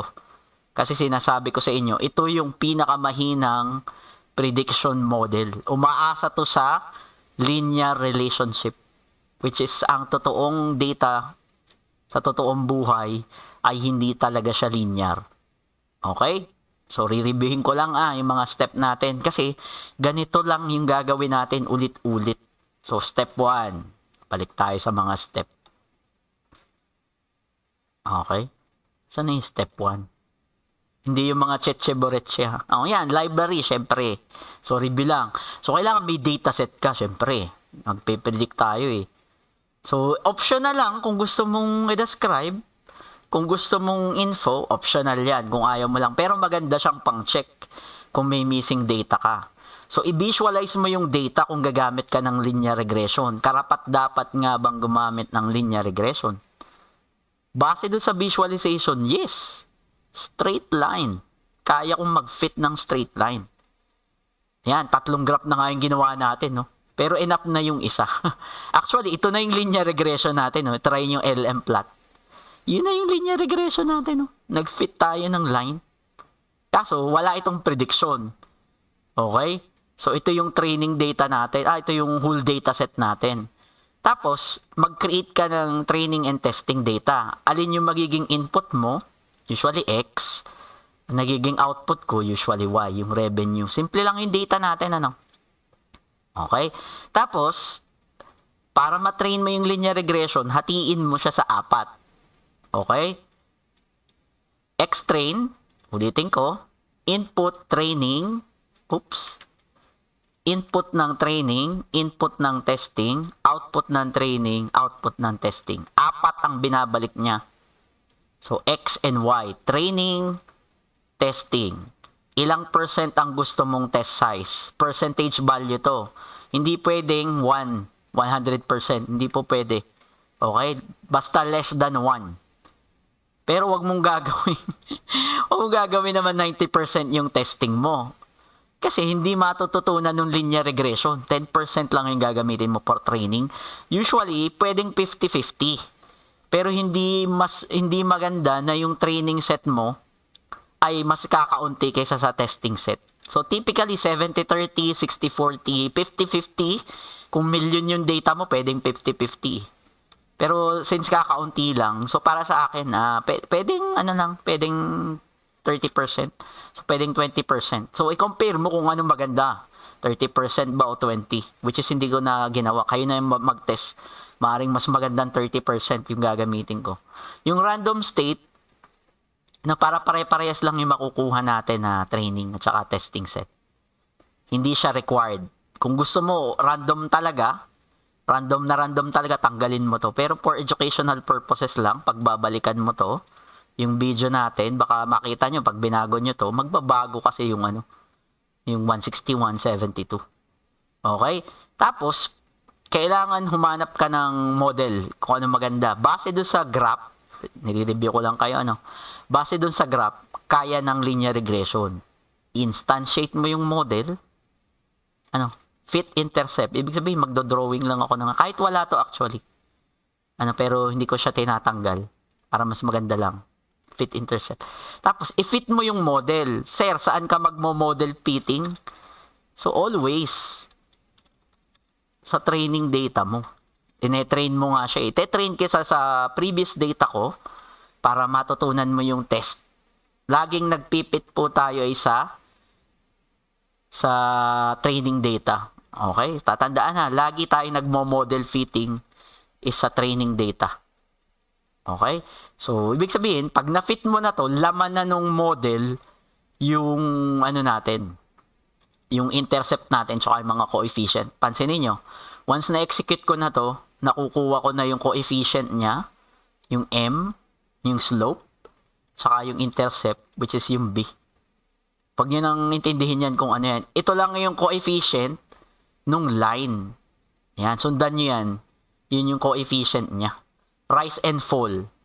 Kasi, slope of a line, intercept. So, kailangan, pag na-train mo na yung data, review lang to, kailangan i-test mo yung model. Saan mo i-test? Naghiwalay ka nga ng data for testing. Siyempre, bago mo ma-predict yung output, hindi mo i-predict yung X na yung Y train. Kapag nagpe-predict ka, lagi ka nagpe-predict in terms dun sa testing na input mo. Kasi pinipredict mo nga ay output. So, ganun lang kasimple. Okay? Tapos, ito yung output niya. 679 yung prediction niya. Pero ang actual talaga niya sa testing is 649. Yun lang ibig sabihin niya, no? Prediction, 679. Yung actual ko is 649. Okay? So, i-visualize mo yung train data. So, ito yung train data. Actual data to, ha? Actual data. Tapos, ito naman yung test data. So, halos kaya nga niya ng linear regression. Tapos, kung gusto mo mag-predict, so, halimbawa, ang input ko ay 41. So, halimbawa, magdagdag ka pa. So, halimbawa, ay 30. Halimbawa, nakita mo sa weather channel na ganito yung gagawin.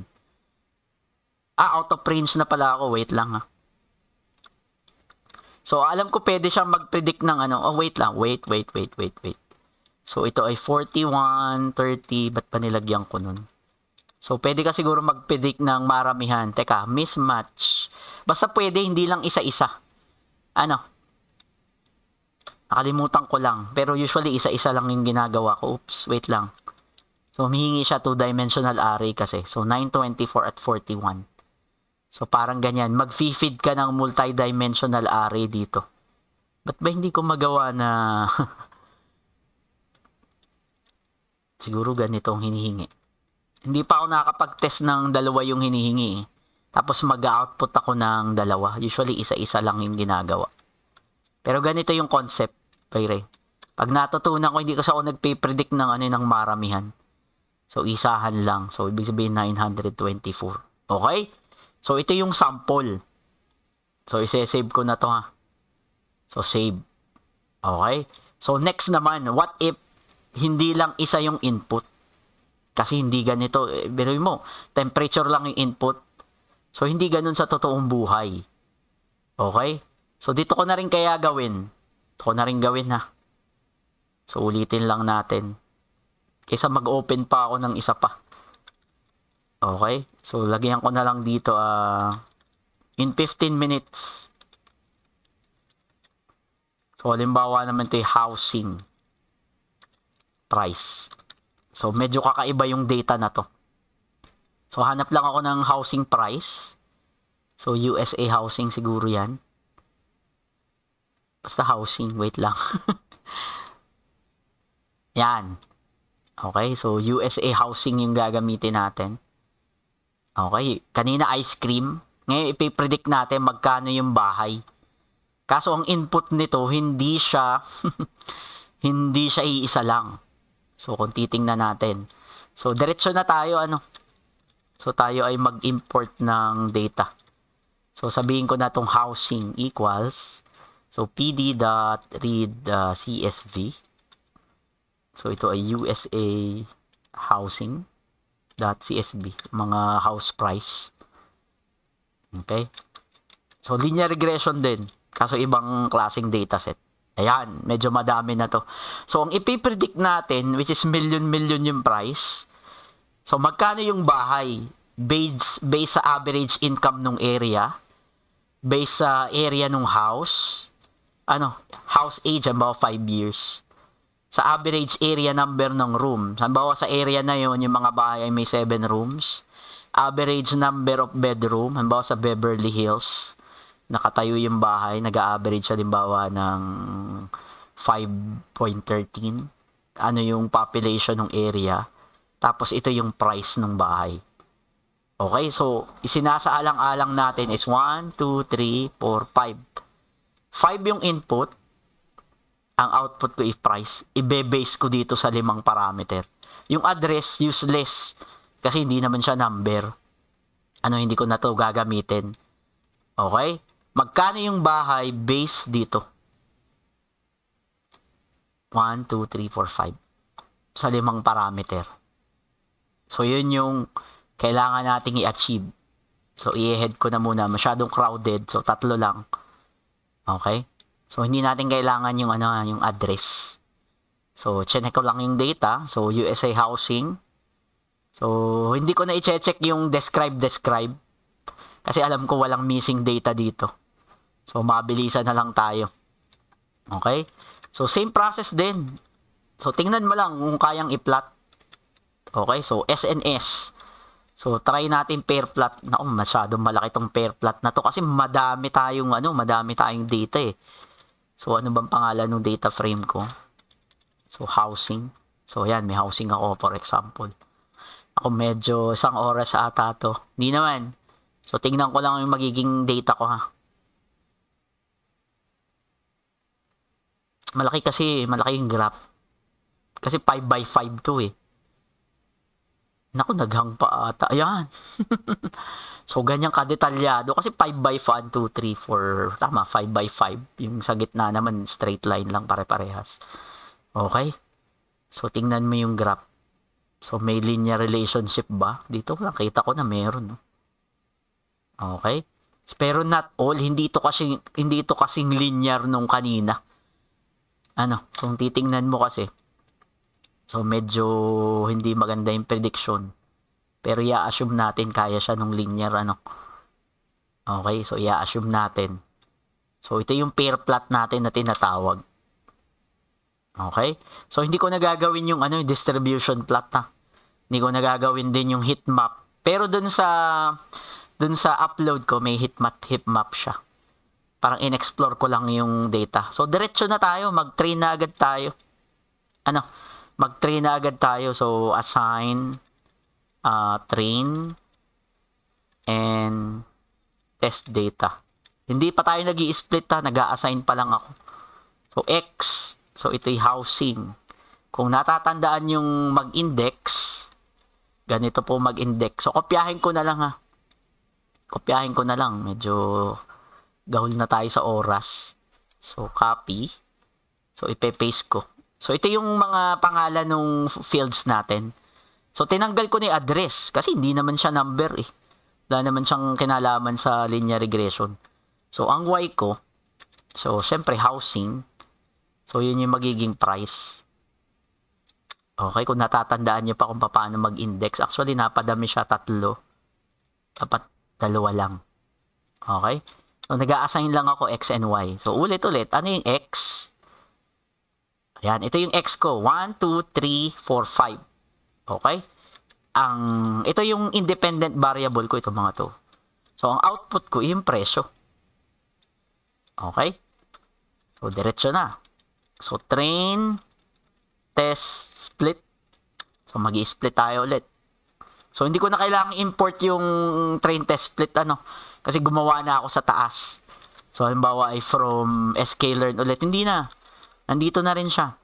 So, balik ka lang ulit dyan. Bawa xtrain. Hindi nito ma-overwrite yung code sa taas ha. Kasi nasa baba na to. So, pwede mong ulitin yung variable. So, xtest. Kung gusto mong capital din ito, nasa sayo. Pero kinokopya ko lang dun sa practice nung manual. Hindi ko alam ba't maliit yung y. So, bawa y-test. So, ito'y train, test, split. So, ito'y x. Ito'y y. So, test size. Baguhin natin test size natin ha. So, gawin natin 30% naman. So, random state. For educational purpose lang. So, 101 para madaling tandaan. So, mag-a-assign ako. Ayan. So, ganun ulit. Di ko na ipapakita sa inyo kung anong nangyari dyan. Basta nag-assign tayo ng train test split. Okay? So, next. Sabi ko sa inyo, ulit-ulit lang to. So, model fitting. Kaibahan nito, 5 yung input natin. Okay, magkano mo ibebenta yung bahay mo based dun sa parameter. So, ganun yung ibig sabihin yan. So, meron na akong linear regression model dito. Hindi ko na kailangang import. Nangyari na dun sa taas. So, linear regression ulit. So, fit, intercept. Kahit wala nito, pero nakakasanayan kong mag-fit na lang. Okay, so true. Okay, diretso na. Isang line. So, ito yung model.fit. So, question. Saan ka nga ulit nag-fit? Hindi ako pwedeng mag-fit sa testing data. Laging sa training. Input ng training, output ng training. So, dyan lagi ako nag-fit. Wala nang iba. Okay? Tinetrain ko nga eh. Okay? So, hindi ko na ipiprint yung intercept niya, yung M at saka B. Kasi hindi ko naman kailangan. Okay? Ang gusto kong matutunan nyo, paano mo na i-interpret pag madami na yung data mo. Okay? So, sige. Magpiprint lang ako ng intercept. Hindi ko na ipiprint yung, yung M, yung coefficient. So, ito ibig sabihin yan. So, ito lang bago dito. So, print. So, model. So, iprint ko yung intercept. So, ito ibig sabihin niya na. Oops, print. Teka ha. Anong sabi? Model, underscore. Sorry. Okay, so yan ay negative 26. So, yun yung fit ng line natin. Yun yung coefficient natin. Okay? So, gusto ko lang ituro sa inyo kung ano ibig sabihin ng coefficient. So, bubuo lang ako ng data frame. So, pd.data frame. Kung ano ibig sabihin nito. Pero nandun siya sa manual, yung detail. So, ayoko kasing i-discuss yung ready-made na hindi ko tinatype yung code. Ayoko nung ganun, yung pinapakita ko lang yung code. So, ini-execute ko talaga from the start. So, di ba meron akong X na pinili. So, halimbawa columns. So, pwede ko sabihin columns equals yung pangalan ng column ko. So, pwede ko sabihin coefficient. Parang ganyan. So, coef, df. Kung di ako nagkakamali. Yan. Sir, ano ibig sabihin yan? Ano ibig sabihin yan? So, papakita ko sa inyo yung laman nung madadownload nyo.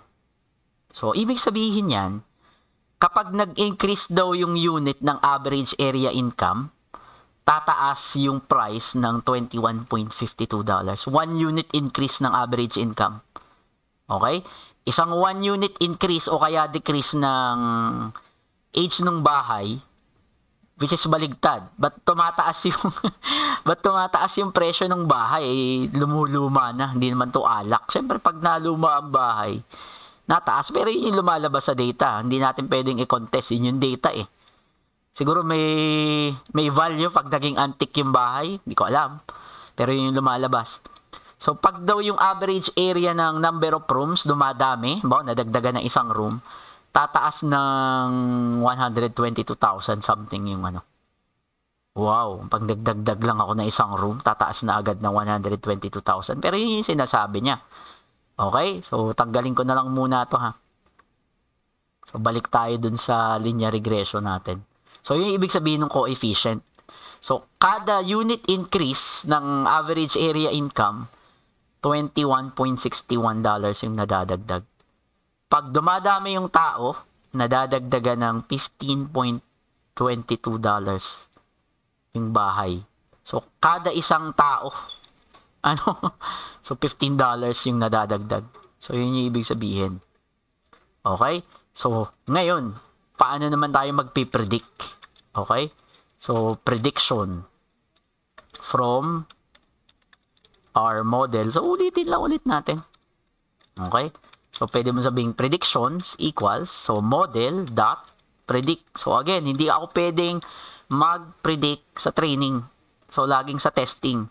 Input ng testing. Ipe-predict ko nga yung output eh. So, hindi ako maglalagay dito ng X-train. Hindi rin ako maglalagay dito ng Y-train. Kasi ito na yung output. Magpe-predict ako based sa input. So, yun yung ibig sabihin. Ulit-ulit ko kahit mautita kayo. Kailangan kasi malaman nyo na yun. Okay? So, ito yung magiging prediction. Okay? So, sample natin yung predictions. Okay? So, yan. Pinredict niya na ganyan yung presyo. Okay? So, halimbawa ay, di ba, X-test yung ginamit ko. So, ito talaga yung tunay na output. Yung 1718 na entry natin, daming bahay. So, 1,250,000. So, 1 million, medyo malapit. Alam mo, 516, ito yung 589. So, medyo maganda yung unang prediction natin. Prediction niya is 1.25 million. Yung output niya, actual is 1.25 nga. So, ibig sabihin, meron talagang relationship. Okay? So, tatanggalin ko na to para makita nyo lang kung anong nangyayari. So, burahin ko na to. So, yung fit ng line, kailangan mo siyang makita. Dito, hindi natin pwedeng gamitin basta-basta yung PLT. Para i-fit yung line. Bakit? Kasi 5 na yung 5 na yung input. Hindi kagaya kanina, kayang-kaya kong i-graph lang through X and Y natin. So, para i-fit mo, pag multiple input, So, multiple input for regression.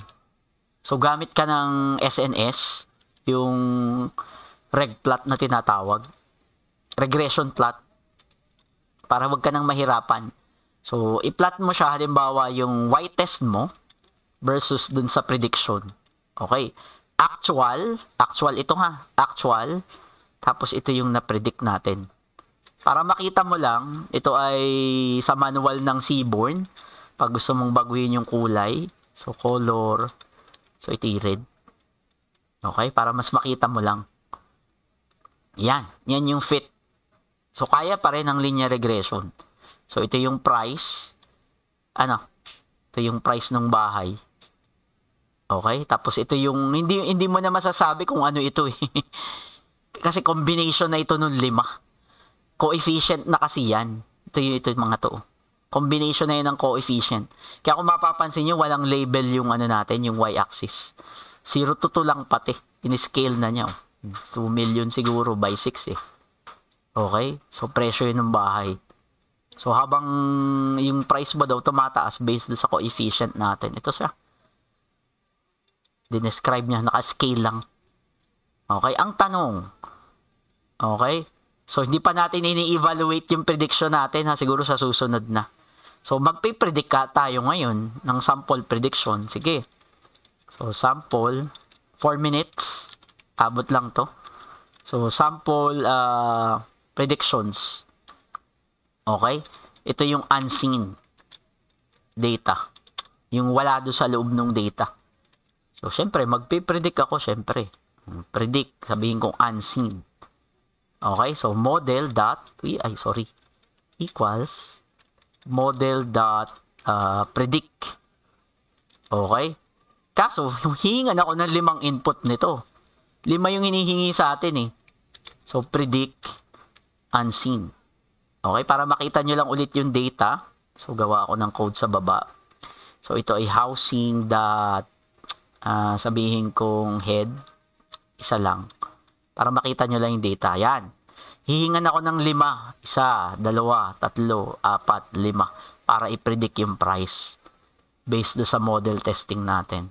So, for example, average income ng area, halimbawa Los Angeles, mayayaman, Silicon Valley. So, halimbawa, $90,000. Malaki yan, average income. Tapos, yung area ng house, halimbawa, ay antique na siya, medyo rare. Baway 10 years, antique na nga eh. Baway 25 years na yung bahay. Okay? Tapos, number ng room, 25 years na yung bahay, meron siyang, halimbawa, 15 rooms. Malamang mahal na to. Okay? Tapos ay average area number of rooms pala. So halimbawa 8 lang. 4 lang. Okay? Tapos yung number ng bedroom mo, halimbawa 15 yung bahay. Tapos yung population ng area niya, ano ba nakasulat dito? 23,086. Halimbawa hindi siya crowded. So pagpalagay mong lang, 12,000. So ang tanong ng agent sa'yo, magkano yung bahay? So, since may linear model ka na dyan, so pwede mong sabihin, ang price ng bahay is 4,122,847. kung real estate agent yung kausap mo, base dun sa historical data. Okay? Pwede mo siyang i-defend. Ano? So, ito yung prediction model ko. So, hindi ko bibitawan na 4 million yung bahay. Kasi may basehan ako eh. Ayan, may data kasi. Okay? So, hindi ako lalayo, ibebenta ko siya ng 4 million at least. O kaya ay 3.8, 3.9. Pero hindi ako magde-deviate dyan. Kasi yan yung nakita ng data. So, yan yung usefulness ng mga prediction model na tinatawag. Hindi bali, sinabi lang niya na halimbawa, 2 billion lang yan. Hindi. Tingnan natin sa data. So, ganyan yung price. Okay? Yan yung machine learning na tinatawag. Ito yung pinakamahinang klase ng machine learning paano. So, ang susunod natin, hindi natin na-test yung accuracy niya, di ba? Next time, bago tayo mag-umpisa, kung how accurate nga ba to, ilang percent accuracy yung prediction natin. Halimbawa, 80% accurate na 412. So, kung 80%, pwede ako magbawas ng konting-konti lang kasi hindi naman talaga accurate. Pero pangahawakan ko to 4 million yung bahay. So, parang ganyan. Okay? Whew. Sus ko po, ang hirap kumita talaga ng pera, mga kapatid. So, mag-i-screenshot lang ako kung okay lang sa inyo. Andiyan pa ba kayo? Di, Dito pa, sir. Kahit i-off nyo na yung camera. Ayokong mademanda ng... Pero kung gusto nyo i-open, ay kayo. Baka mademanda ako ng data privacy. Parang ganyan. Sus ko, hirap pala magturo nito. Amen. Pero next year, sa August, medyo mas challenging kasi yung neural network. Pero mas masaya yun. Mas matalino kasi yun. For sure. Teka, nahanap lang ako ng magandang i-screenshot. Yung pag pinost ko sa Facebook, yung nagmumukha talaga tayong henyo. Sa pinagagagawa natin sa buhay. Ito na lang, yung SNS pair plot. Sure. Gutom na kayo? Medyo, sir. Ako din eh. Sige na nga, kahit ano na. Ayan. Wait lang K. Teka, kailangan kita ang name nyo. Sige.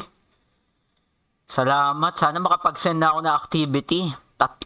Pang-apat na. 4 na yung namimiss ko. Eh di uno na kayo lahat niyan pag wala akong na-send. Oh, yay! Huwag naman. Sige. Dami kong hasi ngayon. Nagwawaway pa kami ni Engineer Panergo. Nagre-research pa ako ngayon. Birthday pa nung anak ko. Busy, sir, Oo nga eh. Ayoko na talaga mag-din. Din na uulitin. Ayoko na. Sige, salamat. Pasensya na talaga. Laging gabi tayo na Ay, nako. Hindi talaga kaya ng normal na oras. What if next sem pa? 2 na ang handle ko. Elective 1, elective 3. Sige, salamat. Okay, sir. Sesend ko na lang yung recording natin Maya-maya. Sure, sir. I-upload ko. Salamat. Salamat, sir. Okay.